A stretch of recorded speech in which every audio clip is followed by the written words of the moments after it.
Oh, it might be minus 20 degrees Celsius outside, but this iced coffee, it's hitting the spot.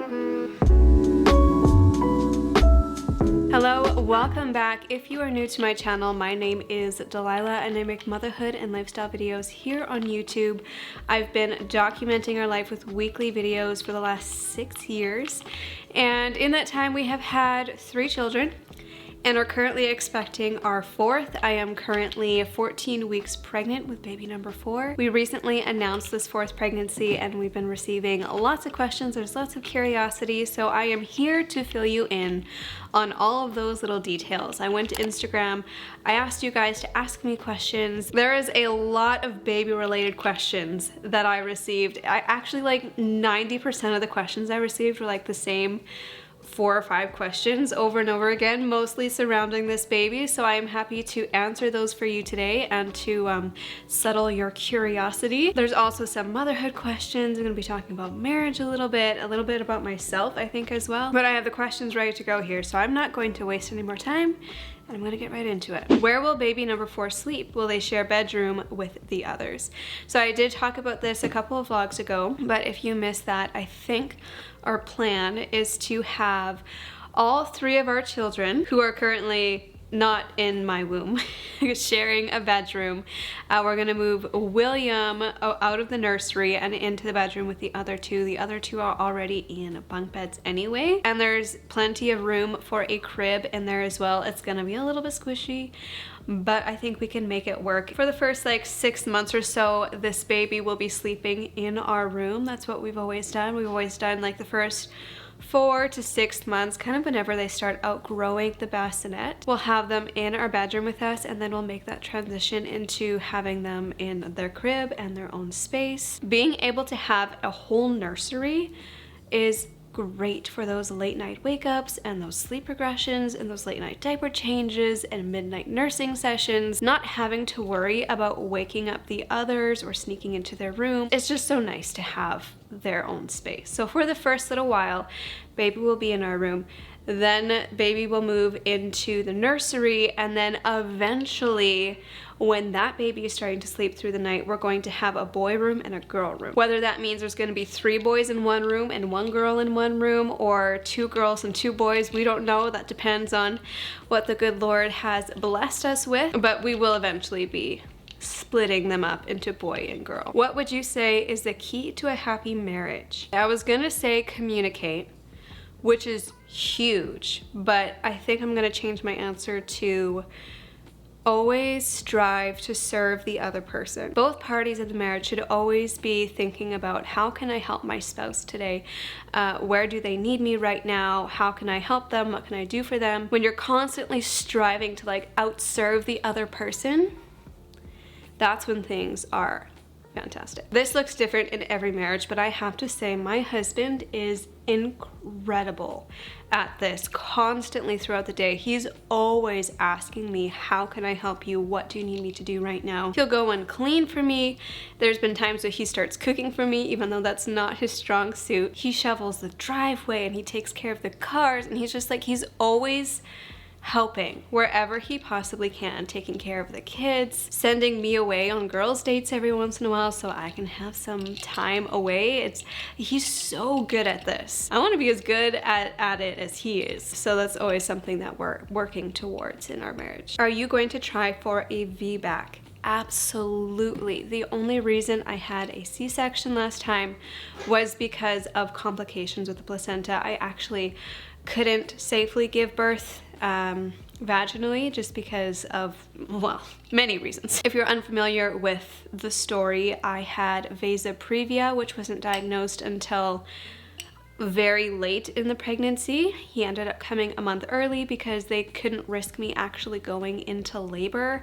Had I naturally gone into labor, blood vessels could have broken. He probably would not have made it. I probably would have bled out. Like, it could have been a really, really awful terrible situation. The umbilical cord was also like in between his head and the cervix, like he couldn't be born vaginally. I have met with the doctor who performed the C-section a couple of times. I'm kind of half in her care, half in my family doctor's care, and she has totally given me the go-ahead. She gave me the go-ahead like in June or July last year already. To go ahead and try to have a VBAC. My C-section recovery was so much harder than my vaginal deliveries. I know that's not the same for everyone. I've heard the exact opposite from a lot of people, but if I can have a VBAC, I'm gonna do it. Would you ever consider a home birth?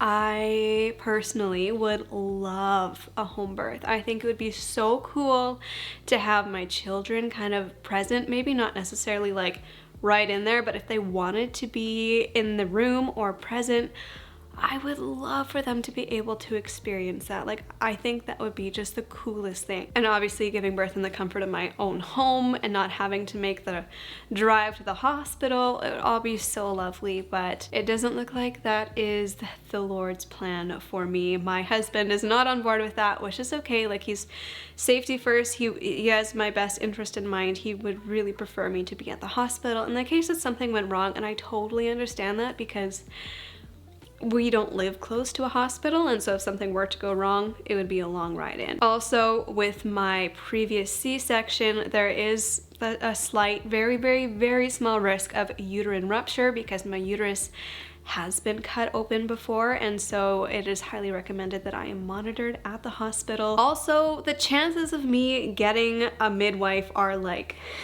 0. Midwives are very, very hard to get around here. I'm on the wait list, so we'll see if anything happens, but the chances of me actually getting a midwife in this pregnancy is very slim. So chances are I'm gonna be at the hospital, and that's just how it's gonna be. Are you finding out baby's gender? This has to be the #1 most asked question, and the answer is no. I'm sorry to disappoint you, but the answer is no. We are not going to be finding out the gender. We have not found out the gender with any of our babies, and we love it that way. That's how our parents did it. That's kind of like traditionally how the people in our area have done it. And I mean, more recently people have been finding out in our generation, but that's just how our family's always done it. That's kind of how I've always grown up imagining being pregnant, having a baby, like the gender be a surprise at birth, and we love it that way. Regardless of whatever gender it is, we are gonna be so thrilled. Are you still breastfeeding? Yes, I am still breastfeeding.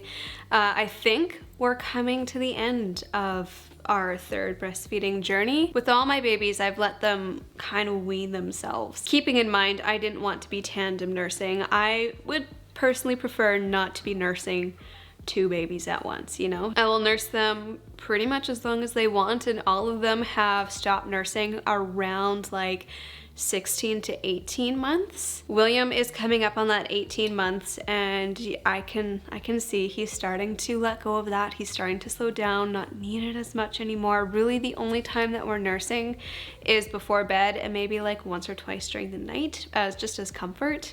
But even that is starting to slow down. He's actually started to sleep through the night on a number of occasions recently, which is, I mean, it's great, but it makes me a little bit sad knowing that that is coming to an end. But we will be starting another breastfeeding journey soon, and that's really exciting too. What is your weaning process now that you have baby number 4 on the way? I guess I kind of talked about this a little bit already, but like I said, I mostly let them decide when they are done. But that being said, I do guide that process just a little bit. I nurse on demand, so as soon as they start like not really asking or not really showing a lot of interest in a feed, we'll drop it, and then we'll replace it with a snack or a meal. So it's been a little bit different with each child. I think with Eloise, the last one that we dropped was the night feed.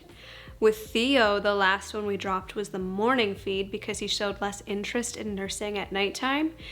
And now with William, the last one will probably be the night feed or the middle of the night feed. I like to take the weaning process really, really slow and just pay attention to what their cues are, what they're telling me, and when they show less interest in a feed, we drop it. Do you think it's a boy or a girl, and do you have a preference? I honestly have hardly thought about it.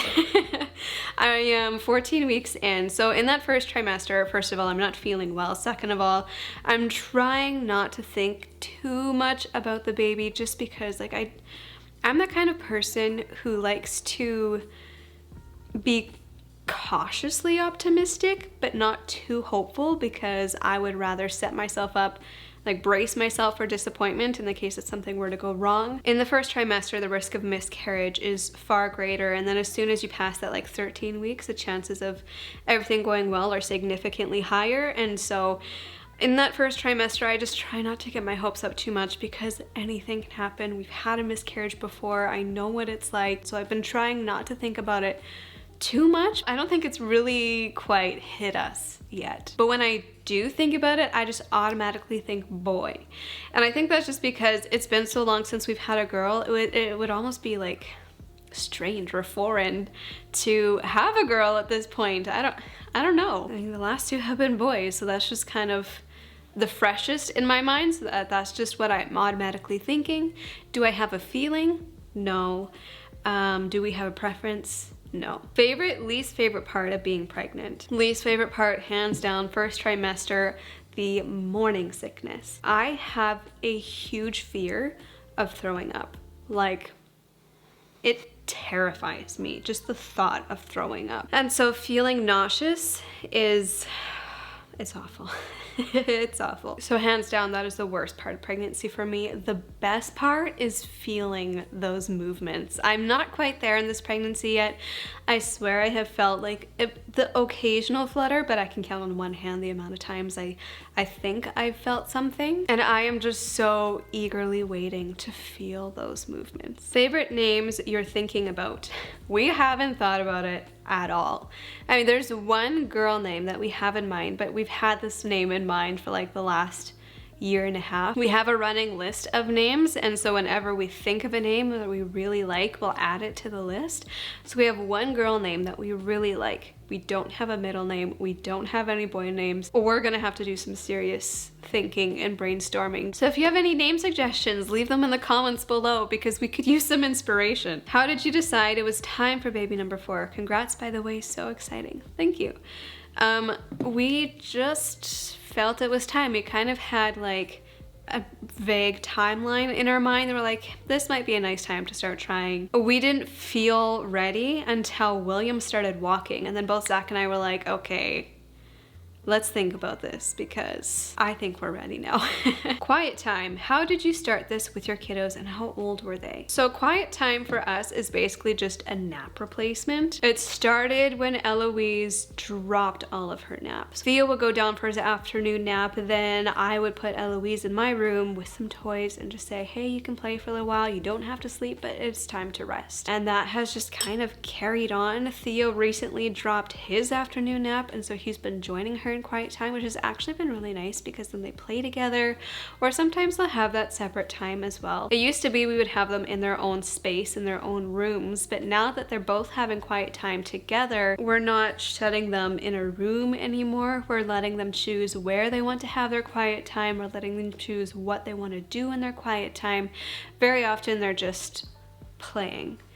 Usually just playing in the playroom. Sometimes they'll go play downstairs. Sometimes they want to read books. Sometimes they want to listen to stories or songs, or today they were playing with Lego. Like, there's something where they're not making a lot of noise, where they're not being too crazy, and they're kind of having that quiet resting time. We've become very loosey-goosey about the whole concept of quiet time. There isn't like an exact time that they need to go have their quiet time, and they don't have it for a certain amount of time. It's just like a chunk of time in the afternoon that they're resting or being quiet. What has been different from your first to your fourth in the ways you act or think? I'm not sure if this is referring to pregnancy or motherhood. In my first pregnancy, I was so innocent to all of the potential complications, which wasn't a bad thing, because it was like a textbook pregnancy. It was great, and I didn't have the fear of anything going wrong. I was more cautious with what I consumed as I'm drinking coffee. I've always had coffee in my pregnancies, but I do try and limit it a little bit more. I had no idea what to expect. I was completely unprepared. I thought I was prepared. I thought I knew what I was getting into, but I did not. When labor came around, that was like the biggest shock of my life because she was born within 2.5 hours. My labor started in the middle of the night. And then 2.5 hours later, she was born, and I was already like trying to hold back the pushes, but like waiting for my doctor to come. It was crazy, and it totally caught us off guard. It was the most painful birth I have had because I didn't know how to like manage the contractions. I was just so clueless and just going along for the ride. And then when she was born, I realized how much I did not know how to take care of a baby. I literally had my mom come over to show me how to give her a bath because I didn't know what I was doing. I was so clueless. I listened to all of the advice I shouldn't have listened to. I have learned a lot since then. Now I'm a lot more loosey-goosey. I do not care so much about the strict schedules. I just go with the flow. I will follow their cues. I will listen to when they need to nurse, when they need to sleep, and just make sure I'm like watching them, following those cues, listening to what they're trying to tell me, but at the same time having some structure and some routine.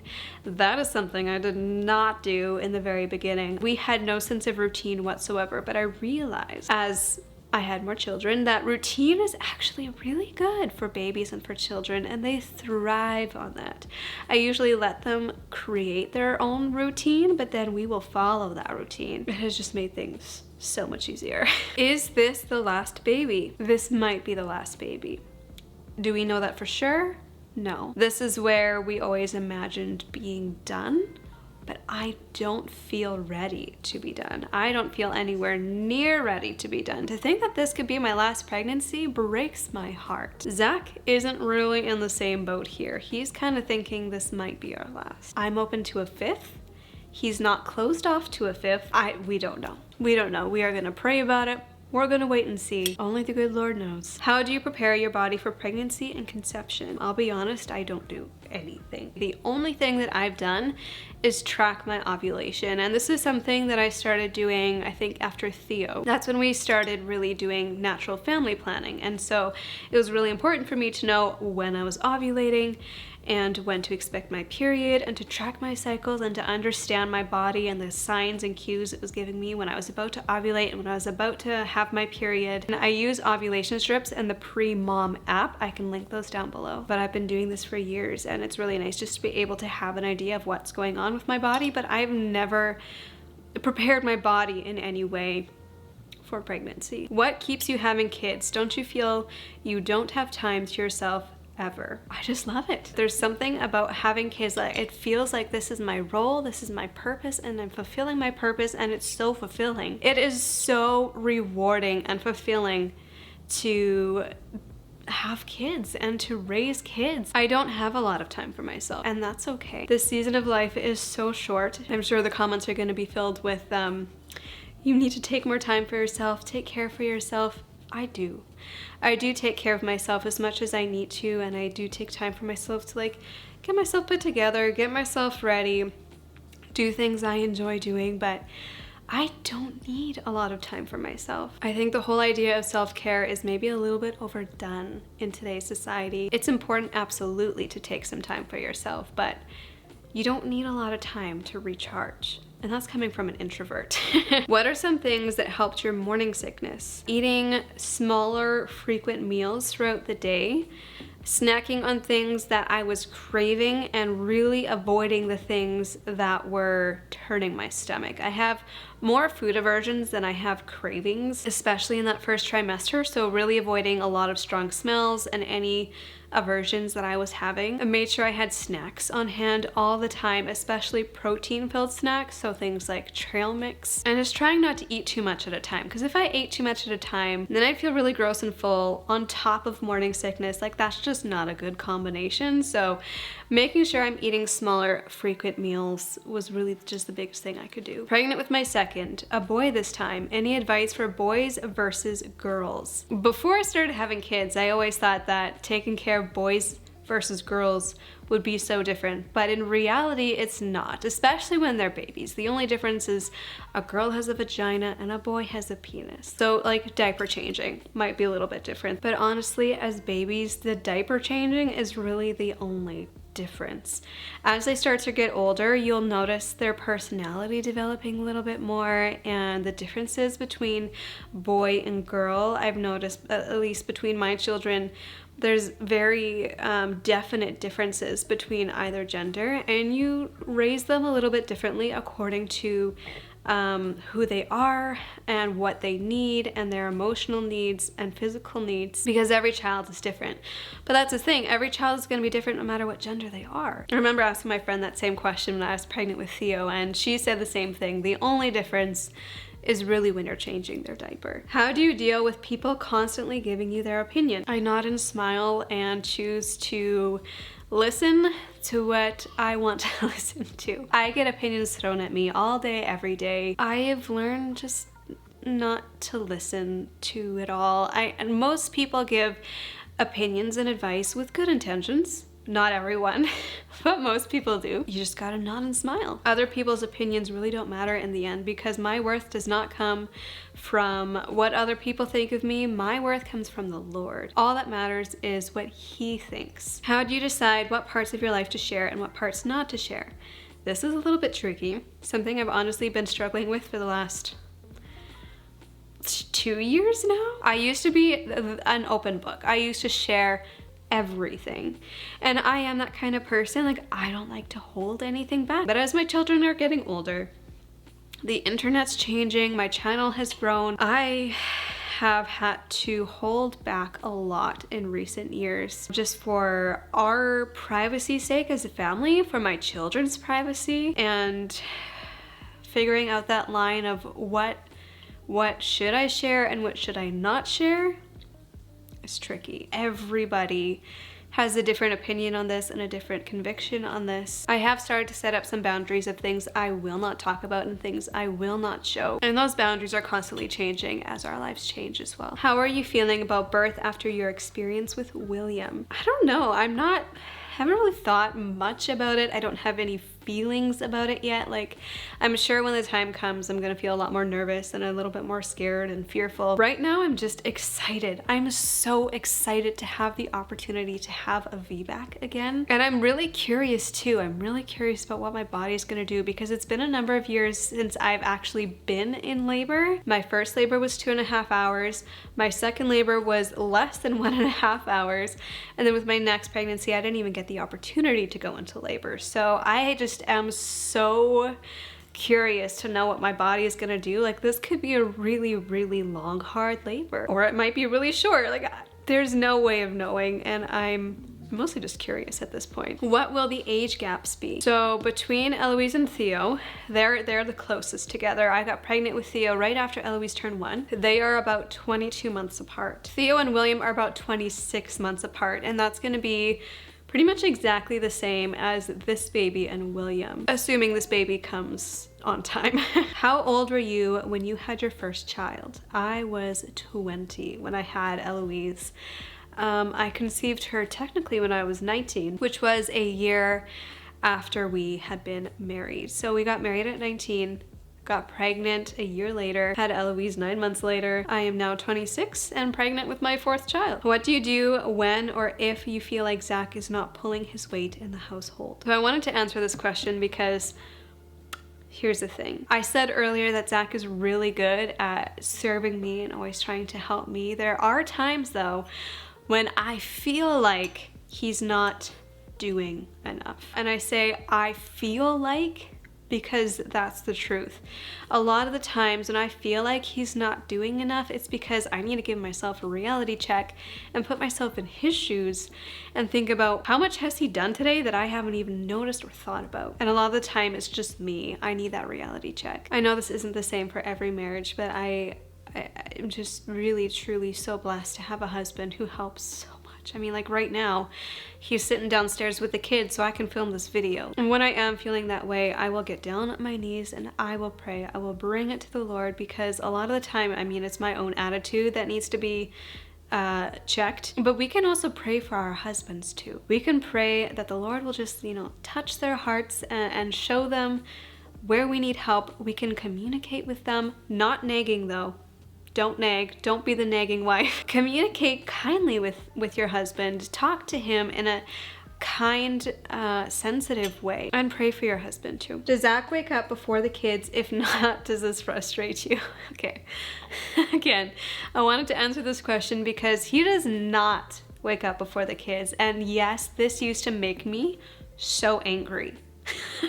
It made me so angry, like bitterly angry. I was starting to grow bitter toward my husband because he wasn't waking up before the kids. How silly does that sound? That sounds ridiculous, and I hear it now, but back then, I was mad. I was mad a lot. The Lord really had to work on me and on my heart and change my attitude toward that, because I need to think about it from his point of view. So often I think about it only from my point of view, and I don't put myself in his shoes. He is not a morning person. He has never been a morning person. How can I expect someone who's not naturally a morning person to just get up before the kids? This change of heart didn't happen overnight. It took time. It took a lot of prayer and the Lord working in me. Slowly, I started to perform an act of kindness instead of an act of anger. So before, I would be angry every time I had to wake him up when the kids were awake. I would just be angry and bitter. So I started replacing that act of bitterness with an act of kindness. I would make him a coffee and I would bring it to him in the morning before the kids woke up with his Bible, turn his light on, let him wake up slowly, because it's probably not very fun to wake up abruptly to crying kids and a bitter, angry wife. So instead of doing that, I started making it a habit of bringing him a coffee, bringing him his Bible, and slowly my attitude and my heart started to change. Have you found your wedding ring? I think it's so sweet how invested so many of you are in this. I have not found my wedding ring yet. I still have no idea where it is. I am holding on to hope that it's gonna show up sometime soon. It has to be in this household somewhere. Honestly, we turned our house upside down. We still haven't found it. Zach even went out to the places in public that we were the day before I lost it with a metal detector to see if he could find it, and he didn't find it. I'm sure it's in this home somewhere. It's just a matter of time before we find it. Here's a fun, interesting story for you. So in our hunt for this ring, Zach was searching the van. And he comes out with this hat that we had lost in a corn maze. Back in fall, we had done this corn maze, William had this hat on, and then all of a sudden it wasn't on his head anymore. We searched the diaper bag, we searched the wagon, we could not find this hat. It was gone. We tried retracing our steps to find it, but we're in a corn maze, we're lost already. We didn't find it. Listen, there is no way that hat could have been in the diaper bag, because I've cleaned that thing out and refilled it so many times since then. There is no way that hat could have been in the wagon, because Zach unpacked it, folded it up, and put it away. And then all of a sudden, as we're looking for my ring, this hat just shows up in our van. Mind blown. This is obviously by the grace of God, and I am taking it as a sign that my ring is gonna show up in a similar way. So just honestly praying about it and waiting for the day that my ring shows up out of nowhere. Anyway, that's where I'm going to end today's video. Thank you so much for watching.